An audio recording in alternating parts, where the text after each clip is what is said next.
इस वीडियो में हम पढ़ेंगे कक्षा 10 का लेंस। अभी तक हम पिछली वीडियोज़ में पढ़ चुके हैं अपवर्तन। अब हम पढ़ेंगे क्या, लेंस में अपवर्तन, है ना। तो लेंस सबसे पहले जान लेते हैं लेंस किसे कहते हैं।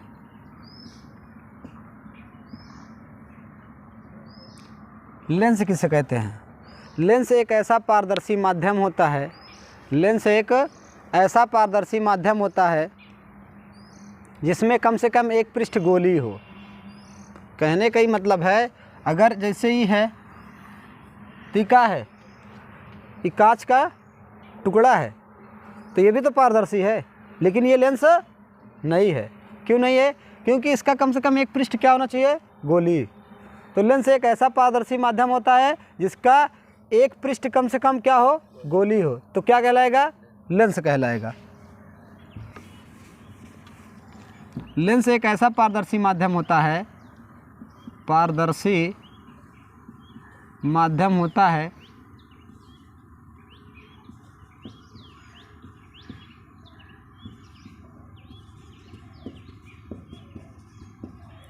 जिसमें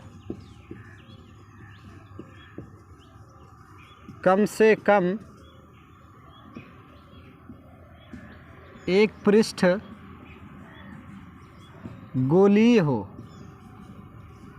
एक पृष्ठ का हो? गोलीय हो। तो कहने का मतलब, जैसे ये देख लेते हैं हम उत्तल लेंस। ये देखो, ये गोलीय है, ये भी गोलीय है। अवतल लेंस देख लेते हैं, ये भी। तो ये क्या हो गया? लेंस। तो लेंस एक ऐसा पारदर्शी माध्यम होता है जिसका कम से कम एक पृष्ठ क्या हो? गोलीय हो। उसको क्या कहते हैं? लेंस। इसको हम समतल भी लगा सकते हैं। तो इसमें तब भी देखो एक पृष्ठ गोलीय है ना, तो ये क्या कहलाएगा? लेंस। तो लेंस एक ऐसा पारदर्शी माध्यम होता है जिसमें कम से कम एक पृष्ठ क्या हो? गोलीय हो। क्या कहलाता है? लेंस। लेंस मुख्य रूप से दो प्रकार के होते हैं। कितने प्रकार के? दो प्रकार के होते हैं। देख लेते हैं हम, लेंस मुख्य रूप से दो प्रकार के होते हैं।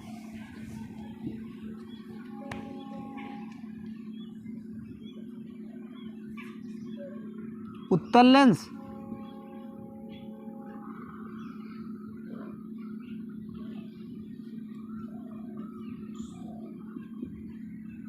और अवतल लेंस।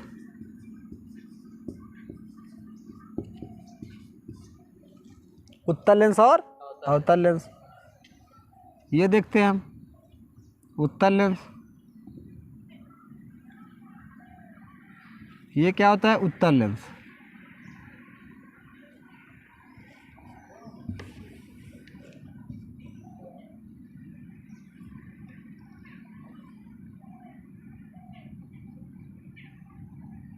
और ये होता है अवतल लेंस।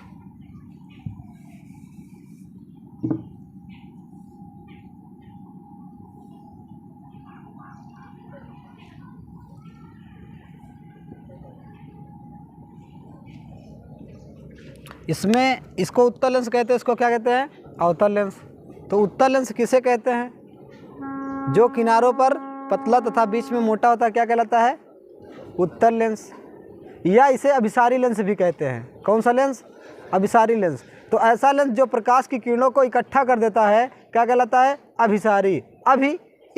इकट्ठा मतलब जो प्रकाश की किरणों को इकट्ठा कर देता है, क्या कहलाता है? अभिसारी लेंस। तो इसको अभिसारी लेंस भी कहते हैं। कौन सा लेंस? अभिसारी लेंस।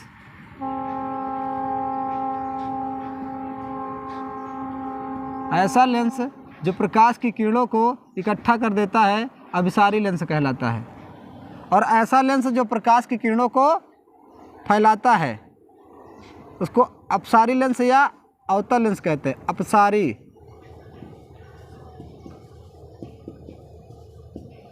तो ऐसा लेंस जो प्रकाश की किरणों को क्या करता है? फैलाता है, अपसारी कहलाता है।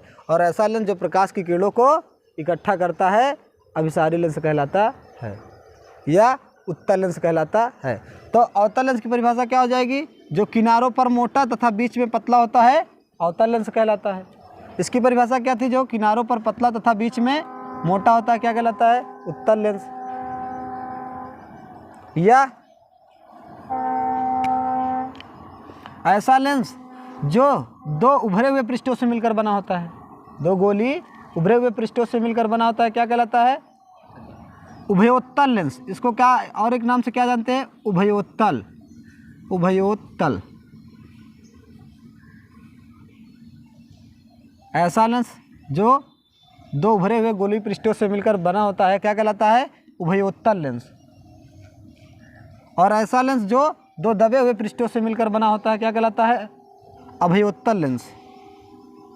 अभयोत्तल लेंस। अभयोत्तल लेंस।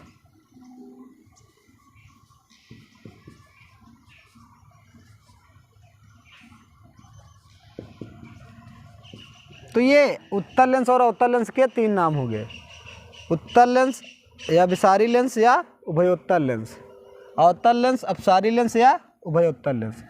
ये अपसारी लेंस मुख्य रूप से तीन प्रकार का होता है। इसके तीन प्रकार होते हैं।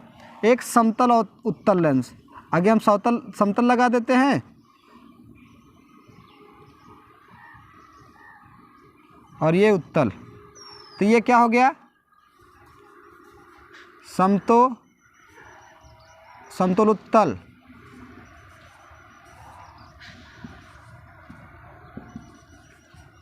आगे समतल लगा उत्तल, समतलोत्तल। और क्या करते हैं हम? अगर एक लेंस क्या लगा दें? अवतल, और एक क्या लगा दें? उत्तल, तो ये क्या हो जाएगा? अवतलोत्तल।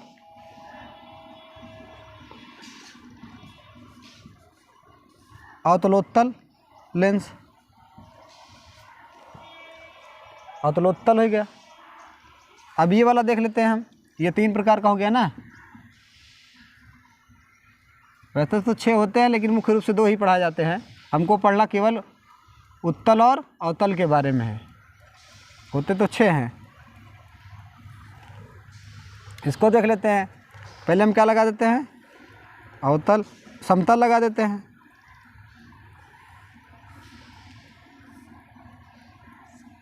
ये कौन सा लेंस हो जाएगा? समतलो अवतल।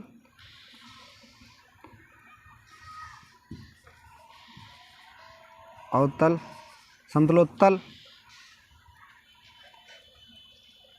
तल, समतलोत्तल।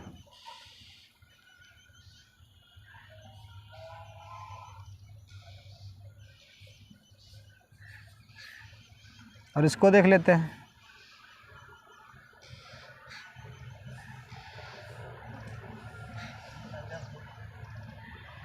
ये कौन सा हो जाएगा? उत्तलोत्तल। उत्तलोत्तल, ये उत्तलोत्तल हो गया, मतलब उत्तल फिर अवतल। तो मुख्य रूप से हमको 2 ही पढ़ना है, बाकी ये सब तो जनरली रूप से जानते रहो। तो हो गया समतलोत्तल, समतलोत्तल। तो हमको पढ़ना मुख्य रूप से यही दोनों हैं, उत्तल और अवतल। तो उत्तल और अवतल हमको पढ़ना है, तो उत्तल और अवतल देख लेते हैं। सबसे पहले हम उत्तल लेंस के बारे में देख लेते हैं, या तुलनात्मक पढ़ लेते हैं, ज़्यादा अच्छा रहेगा।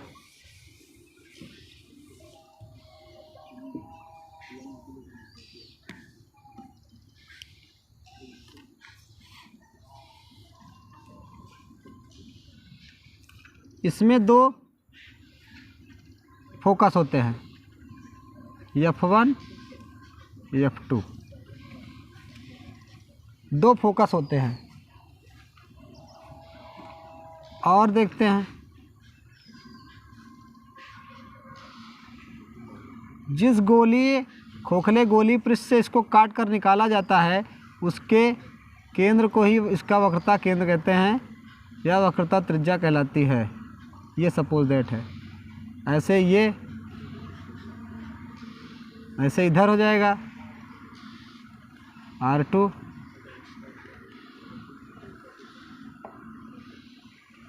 है ना। इसको कहते हैं प्रकाशिक केंद्र। क्या कहते हैं? प्रकाशिक केंद्र। तो जिस खोखले गोली पृष्ठ से काट कर निकाला जाता है, उसकी वक्रता त्रिज्या ही लेंस की वक्रता त्रिज्या कहलाती है। और ये प्रकाशिक केंद्र कहलाता है, मध्य बिंदु हो गया। ऐसे इसमें देख लेते हैं हम, ये इसका क्या हो गया, प्रथम फोकस, ये इसका हो गया द्वितीय फोकस, ये हो गया प्रकाशिक केंद्र।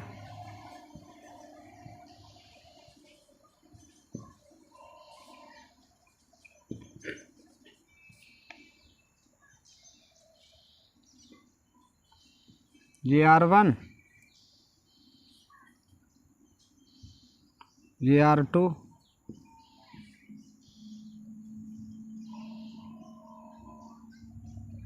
प्रकाशिक केंद्र, ये अवतल लेंस और वो उत्तल लेंस। अब इसमें हम देखेंगे इन सब की परिभाषा, मुख्य फोकस की और प्रकाशिक केंद्र की, द्वितीय फोकस की, प्रथम फोकस की, क्या देखेंगे, परिभाषाएं क्या होती हैं। तो हम सबसे पहले उत्तल लेंस की देख लेते हैं, फिर उसके बाद अवतल लेंस की पढ़ते हैं। उत्तल लेंस की,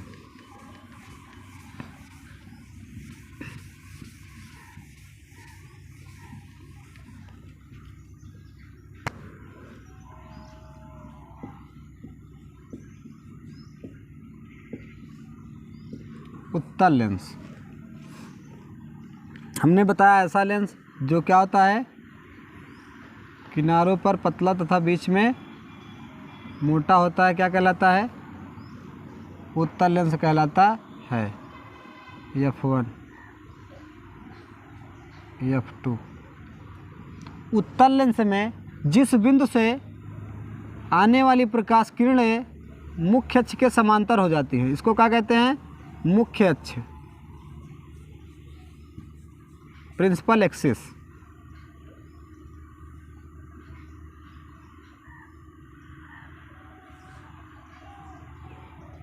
उत्तल लेंस में जिस बिंदु से आने वाली प्रकाश किरणें मुख्य अक्ष के समांतर हो जाती हैं, क्या कहलाता है, प्रथम फोकस कहलाता है। प्रथम फोकस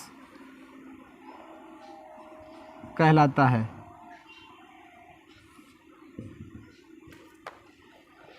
हमने क्या बताया भैया, जिस बिंदु से आने वाली प्रकाश किरणें उत्तल लेंस में मुख्य अक्ष के समांतर हो जाती हैं, उसे क्या कहते हैं, प्रथम फोकस कहते हैं। द्वितीय फोकस,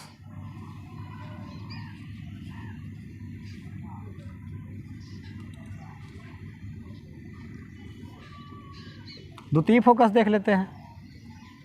मुख्य उत्तल लेंस में मुख्य अक्ष के समांतर,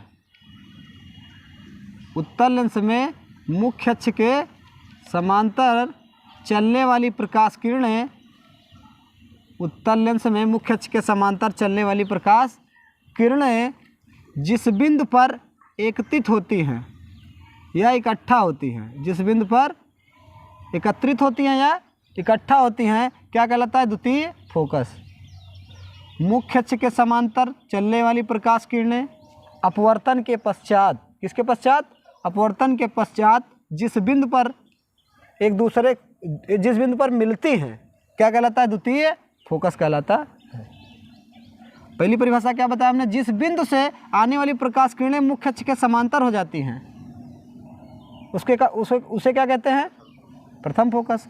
द्वितीय फोकस किसे कहते हैं, कि मुख्य अक्ष के समांतर चलने वाली प्रकाश किरणें जिस बिंदु पर केंद्रित होती हैं या इकट्ठा होती है, क्या कहलाता है, द्वितीय फोकस। फिर होता है प्रकाशिक केंद्र, क्या होता है, प्रकाशिक केंद्र। जिस बिंदु से प्रकाश आर पार सीधे निकल जाता है, क्या कहलाता है, प्रकाशिक केंद्र। लेंस में जिस बिंदु से प्रकाश किरणें पार निकल जाती हैं, क्या कहलाता है, प्रकाशिक केंद्र। इसे किसे व्यक्त करते हैं, सी से। प्रकाशिक केंद्र, वक्रता त्रिज्या,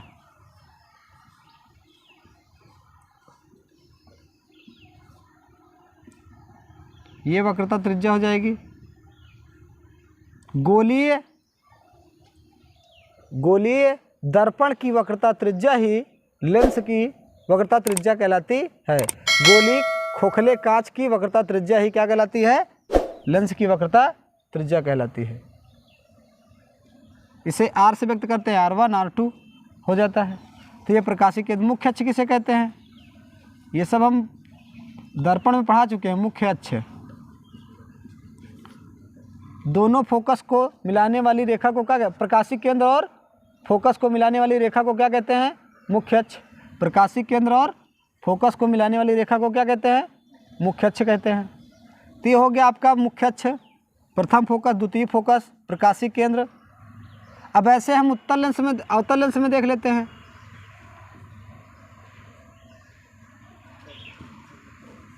अवतल लेंस, ये उत्तल लेंस हो गया। अब अवतल लेंस में देख लेते हैं ऐसे ही।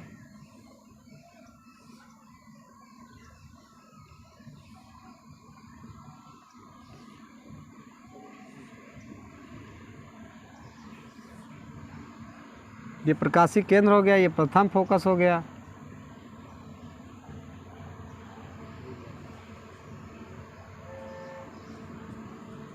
इसमें हमने क्या बताया था? जिस बिंदु से आने वाली प्रकाश किरणें क्या हो जाती हैं? मुख्य अक्ष के समांतर हो जाती हैं। क्या कहलाता है? मुख्य फोकस, प्रथम फोकस कहलाता है। तो ऐसे इसमें हो जाएगा प्रथम फोकस की परिभाषा। प्रथम फोकस जिस बिंदु से आती हुई प्रतीत होने वाली प्रकाश किरणें फैलती हैं, क्या होता है? फैलती हैं।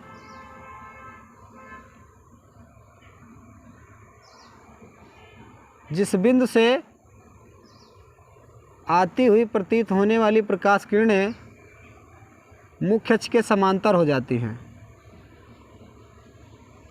मुख्य अक्ष के समांतर हो जाती हैं, क्या कहलाता है? प्रथम फोकस। यहाँ आती हुई प्रतीत होती हैं, है ना? ऐसा आभास होगा कि यहाँ से आ रही हैं। और मुख्य अक्ष के समांतर चलने वाली प्रकाश किरणें, मुख्य अक्ष के समांतर चलने वाली प्रकाश किरणें अपवर्तन के पश्चात जिस बिंदु से,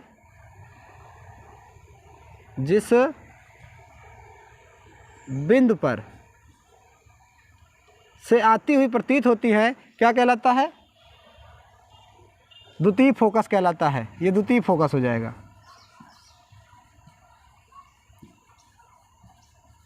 बस इसमें प्रतीत होना लिखना है, बस है सारी चीज़ें वही। फिर वक्रता त्रिज्या,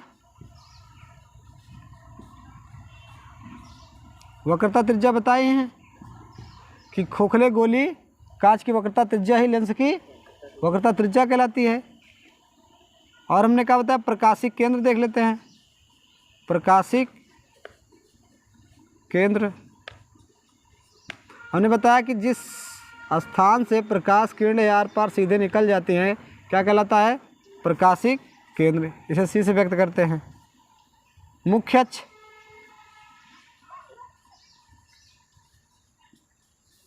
मुख्य अक्ष किसे कहते हैं? हमने बताया कि प्रकाशिक केंद्र और फोकस को मिलाने वाली रेखा क्या कहलाती है? मुख्य अक्ष कहलाती है।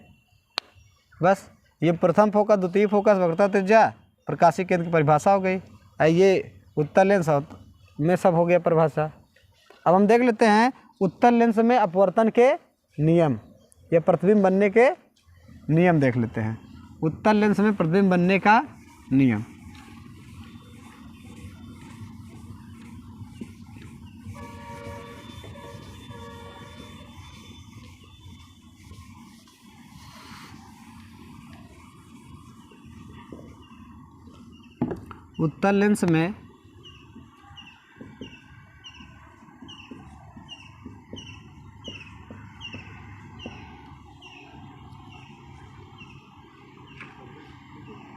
उत्तल लेंस में अपवर्तन के नियम।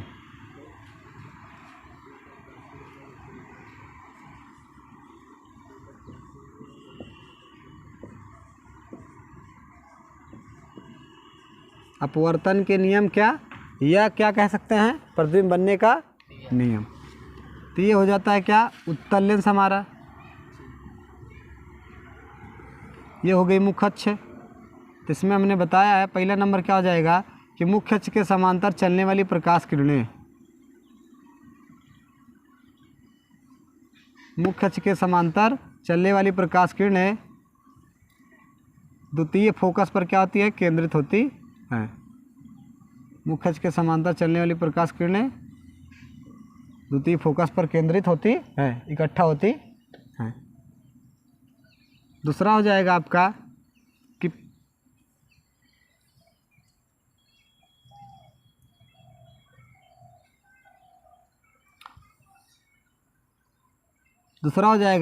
कि प्रथम फोकस से होकर जाने वाली प्रकाश किरणें या फोकस से होकर जाने वाली प्रकाश किरणें मुख्य अक्ष के समांतर हो जाएंगी। ये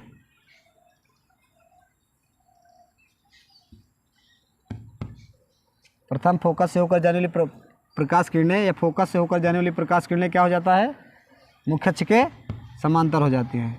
तीसरा हो जाएगा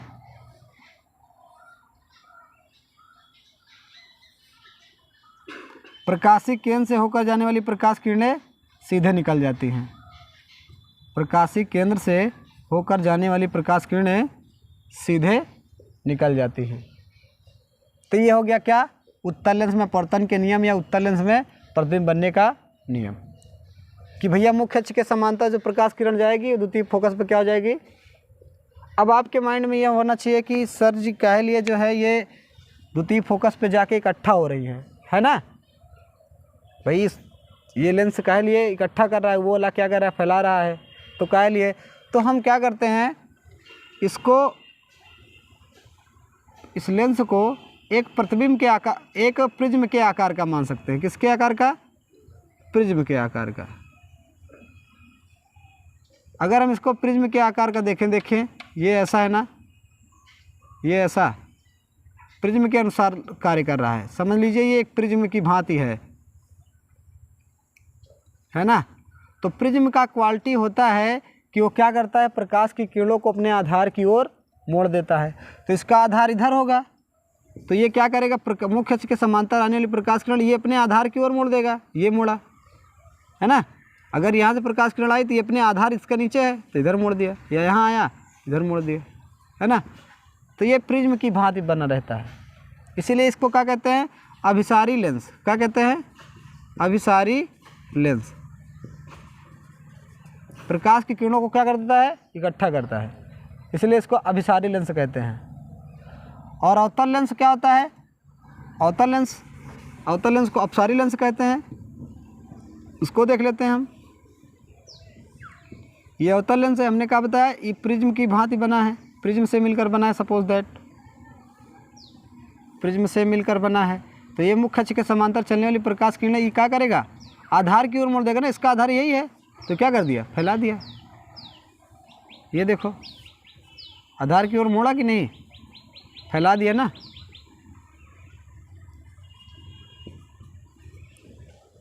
तो इसीलिए इसको क्या कहा जाता है, अपसारी लेंस। आपसे क्वेश्चन पूछ सकता है कि अभिसारी किस लिए कहा जाता है और अपसारी किस लिए किया जाए। तो क्या करता है, प्रकाश किरणों को अपने आधार की ओर मोड़ देता है, प्रिज्म ना। तो वो प्रिज्म देखो ये उल्टा प्रिज्म की तरह बना है, तो ये अपने आधार की ओर मोड़ दिया ये, और उसमें बताए थे हम आपको आधार की ओर मोड़ देता है, तो इसीलिए ये अपसारी हो जाता है, ये फैला देता है किरणों को वो।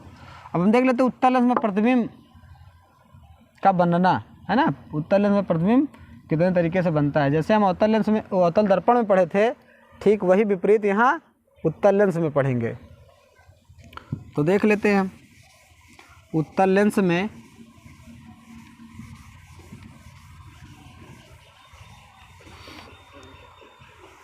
प्रतिबिंब,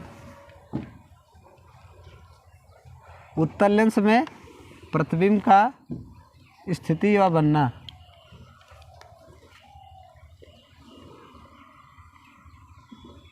उत्तल लेंस में प्रतिबिंब का बनना। जैसे हम अवतल लेंस में देखे थे कि उसमें 6 स्थितियाँ होती है ना, तो ऐसे हमें इसमें देखेंगे कि उत्तल लेंस में कितनी स्थितियाँ होती है और कितने प्रकार से कहाँ कहाँ बनता है। तो हम देख लेते हैं वस्तु की स्थिति, वस्तु की स्थिति, प्रतिबिंब की स्थिति,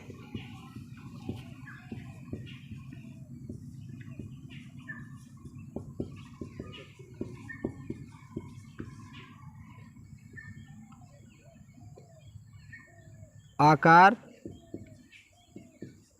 प्रकृति, आकार प्रकृति, वस्तु की स्थिति। ये हो गया सपोज दैट ओ, ये आई। अब आकार देख लेते हैं, इसमें 6 तरीके से प्रतिबिंब बनता है। 6 तरीके से बनेगा।